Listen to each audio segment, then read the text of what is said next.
क्या खलीजी ममालिक अब ईरान के खिलाफ यूक्रेन के साथ खड़े हो चुके हैं? क्या एक नया आलमी इत्तेहाद बन रहा है जो मशरिक वस्ती का नक्शा बदल देगा? और क्या ये माहदे आने वाली एक बड़ी जंग का इशारा है?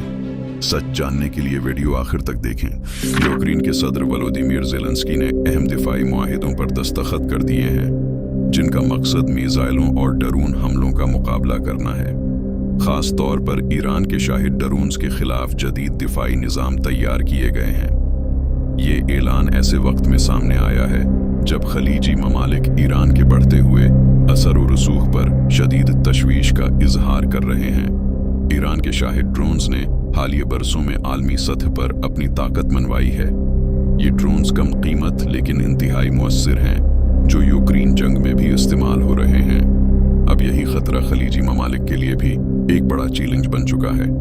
खलीजी ताउन कौंसिल ने वाज़ेह तौर पर कहा है कि उन्हें सिर्फ वक्ती जंग बंदी नहीं चाहिए बल्कि मुस्तकिल दिफाई हल दरकार है। उन्होंने ईरान की पराकिसी जंगों यमन, गजा और दीगर खतों में खात्मे का मुतालबा भी किया है। उनका कहना है कि खुदे को हर मुमकिन खतरे से महफूज बनाना जरूरी है। यूक्रेन ने अपनी फौजी महारत और दिफाई टेक्नोलॉजी को दुनिया में नुमायां करार देते हुए खलीजी ममालिक के साथ ताउन बढ़ाने का ऐलान किया है। अब खलीजी ममालिक न सिर्फ यूक्रेन की टेक्नोलॉजी ले रहे हैं बल्कि मुश्तरका दिफाई पैदावार पर भी काम शुरू हो चुका है। खलीजी ममालिक ने अमेरिका से भी मुतालबा किया है कि ईरान की फौजी सलाहियतों को महदूद किया जाए या सख्त पाबंदियों के जरिए काबू में रखा जाए। उनका कहना है कि अगर ऐसा न किया गया तो जंग बंदी के बावजूद खते में अदम इस्तेहकाम बरकरार रहेगा। माहरीन के मुताबिक ये मुआहिदे सिर्फ दिफाई इक़दामात नहीं बल्कि एक नए जियोपॉलिटिकल ब्लॉक की तश्कील का पेश खेमा हो सकते हैं जिसे कुछ लोग मशरिक़ी वसती का नीटू भी करार दे रहे हैं। इस इत्तेहाद का मरकजी नुक्ता ईरान के बढ़ते हुए फौजी और सियासी असर व रसूख को रोकना है। उसके दो मुमकिन नताइज हो सकते हैं।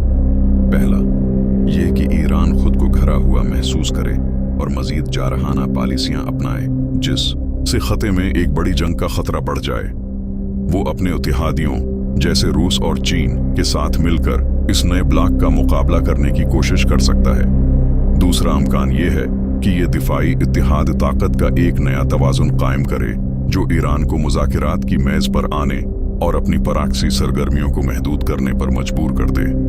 इस सूरत में ये खते में तवील मुद्दती इस्तेहकाम का बास भी बन सकता है।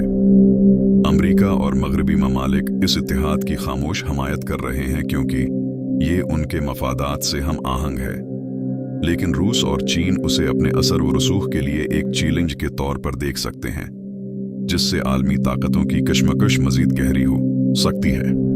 मुस्तकबल की तीन मुमकिना सूरतें हमारे सामने आ सकती हैं। पहली, एक छोटी सी चंगारी जैसे आबनाए हरमज में कोई तसादम एक मुकम्मल इलाकाई जंग को भड़का सकता है जिसमें आलमी ताकतें भी शामिल हो जाएंगी। दूसरी, मशरिक़ी वस्ती एक नई सर्द जंग का मरकज बन सकता है जहां अमेरिका और उसके इत्तेहादियों का ब्लॉक ईरान, रूस और चीन के ब्लॉक के खिलाफ प्राकिसी जंगों और माशी दबाव की पॉलिसी अपनाएगा। तीसरी, ये बढ़ता हुआ दबाव ईरान को मुज़ाकिरात की मेज पर ला सकता है जिसके नतीजे में एक नया जामा सिक्योरिटी माहिदा हो सकता है जो खते में दहाइयों पुरानी कशीदगी को खत्म कर दे। आपके ख्याल में कौन सा मंजरनामा हकीकत के करीब तर है?